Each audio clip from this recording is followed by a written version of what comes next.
It's a couple that's making $227,000 a year, and I think they have like a $17,000 or a $19,000 a month budget. I seen this on CNBC, and I wanted to break this down and review this in front of you guys for the first time. So make sure you hit a like for the YouTube algorithm, subscribe to the channel, and turn on your notifications. Let's rock out, y'all. One of the things that's really important to us is to make sure that we enjoy our lives today and not wait until we're 60 to enjoy our lives. Financial independence to us means being able to have the flexibility to make changes in our life, whether that means taking a sabbatical for 6 months or another career change just because we can and that's what we're interested in, and not having to worry about where the money is coming from. My name is Jenna Balu. I'm 30 years old and I live in Chicago with my husband Neil. Together we earned $227,000 in 2023. I don't know why everybody's still living in Chicago, but I feel you. Stay in Chicago. They said together they make 227. All right, let's see what this breaks down into.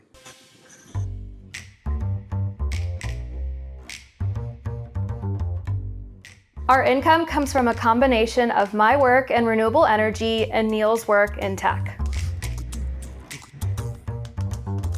So she makes more than him. If she makes 125, see how my mental math worked that fast? And that means he make 102. If she makes 225, then that means he makes 102.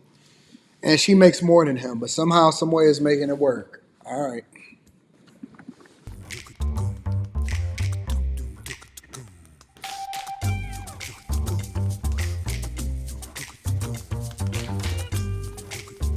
Oh, so they actually make way more than that. They only made that in 2022. Okay. So he make 158. He makes more than her. Okay, so they said that they make 227.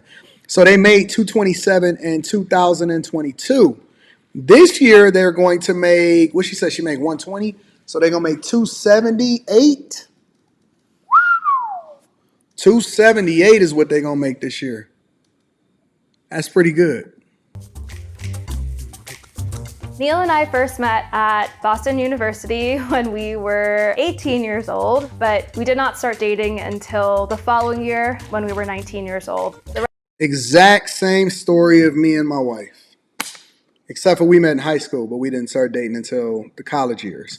Exact same story. I'm about to play this, but this is the exact same story. Meet younger, meet younger, meet younger, and do not walk away. Build it together. Meet younger, meet younger, meet younger. I cannot say this and stress this enough. For y'all kids, tell them to stick with and don't feel like it's something out there. It's okay to not be experienced. It's okay to not go and slut it out. It's okay to build it together, shooting in the gym together, having each other's back, pushing each other, growing together. Meet younger, stay together, stay together. Do not continue to think that it's something better out here. You don't have to go and experience your whole 20s and then go and get married when you're 30 if you're a woman and all of that. Meet younger and marry your best friend, okay? The rest is kind of history. We've been together ever since. Neil and I did not do a prenup before we got married, but we're planning to do a post-nup. One of the reasons for this is I think we both had this misconception that a prenup or a post-nup was only for if one person in the couple had like a huge difference in their assets versus the other, and typically that's been the male that has the large number of assets versus the female. But in my research and education, I actually found out that the power of a prenup or a postnup is actually in how the assets get split if you were to get divorced or someone dies. For us, it's really important to make sure that we are set up well if something like that were ever to occur. Shout out to the ladies that's down for the prenup, and more importantly, shout out to the ladies that's down for the post-nuptial agreement. This is normal in other cultures. The only time that you see this happen is Western culture, but in other cultures it is normal by default to get a prenuptial and then sometimes a post-nuptial agreement. Basically, it irons out and makes sure that there's a clear distinction by what's going to happen if anything was to ever happen. That's all a prenuptial agreement is. A lot of people have made it more of a selfish thing because they are in it for the wrong reasons. But a prenuptial or a postnuptial agreement is basically just a way for you to be able to be clear about what's going to happen if anything happens, so that you can then focus more on the things that you actually enjoy about each other. That's all it is.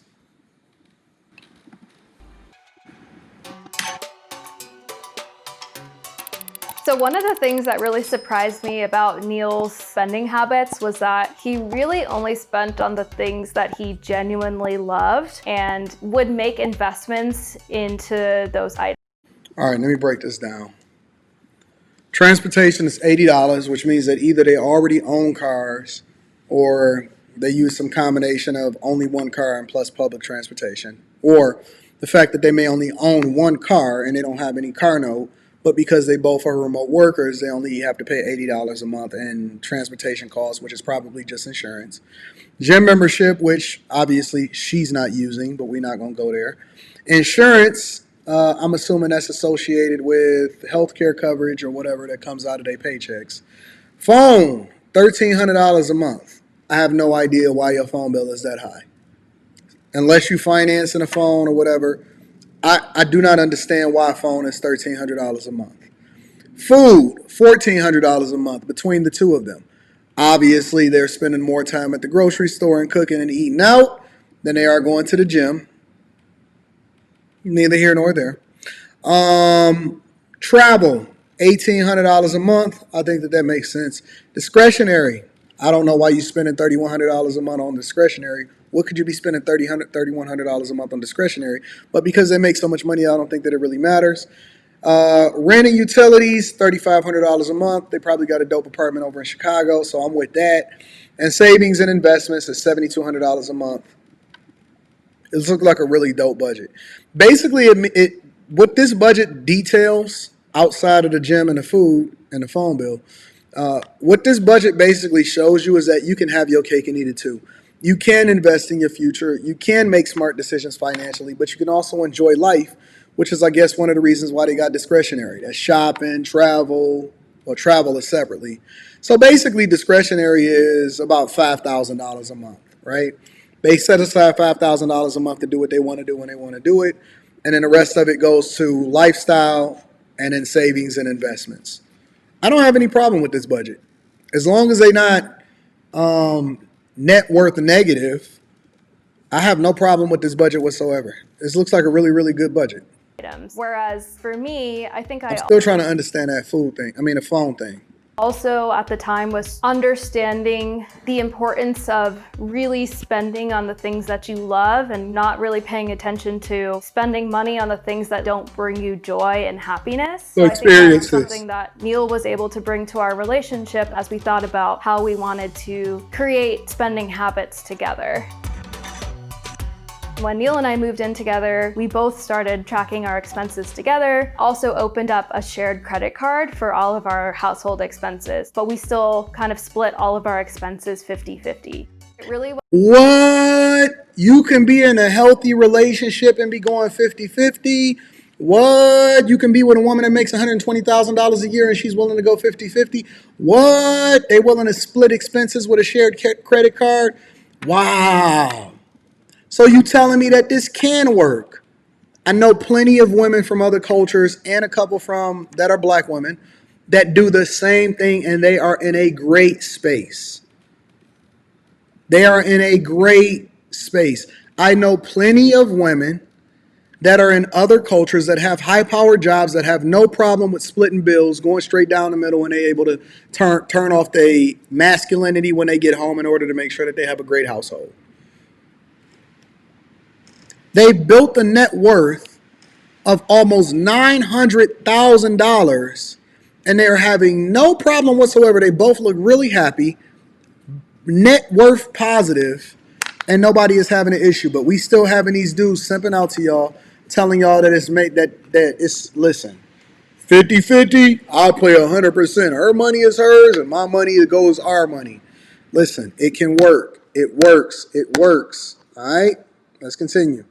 It wasn't until we got engaged in 2021 that we started to think about how do we want to combine our finances moving forward. We're going to get married. What does that look like? And so both of us went through kind of a financial health education period where we were trying to figure out what do we want our finances to do for us? What are our goals in life together? Where do we want our money to take us in the future? It's not until this year actually that we started working with a financial planner to help us realize those goals.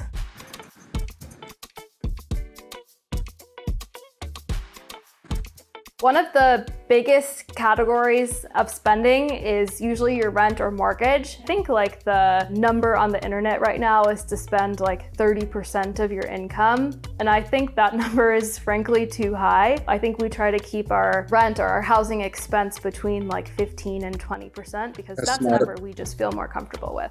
As of now, Neil and I are very comfortable renting because we like to have the flexibility to move wherever we want to live. And this feeds into exactly what she was describing as far as lifestyle. Some people don't want to be tight. Most of the time, especially if you put 20% down and you avoid PMI and you finance a house and you get it at 6 or 7% or whatever, when you take in a true cost of owning a home, unless you live in it for the next 10 to 15 years at least, you're not going to be net positive as far as the investment. You looking at a home as a long-term investment. You're not. You need to look at homes, depending on where you at in your financial lifestyle, as a shelter. That's it. It's shelter. It's a place to keep a roof over your head. It's a place to make you comfortable. And more importantly, it's supposed to feed into the lifestyle that you want. Not. A lot of people are going to die empty. They're going to die wishing that they really lived and experienced life and enjoyed life. And that's not going to be determined by the fact that you just stayed out in the sticks and the boondocks. And because you wanted to continue to own a home and that was the only place that you could afford to get one at. You're going to have to tailor your lifestyle based off of your life goals and circumstances. And that's an exercise a lot of times that I do with people that I coach. But neither here nor there. Make sure y'all tap into the Patreon. Link is in the description. But a lot of people don't truly understand that. You don't have to be relegated to any one place, and you're going to change and evolve, even with your needs and your wants throughout your lifetime. And not have to worry about the upkeep and management of a home. I think we'd be interested in owning a home, perhaps as like a rental property or an investment piece, but as of now, we have no plans to purchase a home, but of course that could change as our life changes in the future. Outside of rent, our three biggest spending categories are groceries, dining, and travel. We absolutely love food. We're big foodies, and we love to travel and experience new cultures and really beautiful spots around the world. I think they're also the expenses that bring us the most joy. That's dope. Woo! She turned it into a flatback. She probably at one point had a fatty. Now she turned it into a flatback though. I don't need to see all of that. Anyway, so it looks like that they live in a blissful lifestyle. I don't see anything wrong with their budget. I like the fact that they have a prenup or a post-nuptial agreement, or they get in a post-nuptial agreement. I also like the fact that they allocate the majority of their monies over to investing, and then they're able to do what they want to do. So they have a healthy combination of both. I just don't understand that. Well, I'm assuming that the phone bill is that somebody must have bought a new phone. Maybe that's a part of the budget. But I don't understand that. Well, I'm not going to get into that. But it looks like that they got a really, really healthy budget, and so I rock with that. I don't have no problem with that.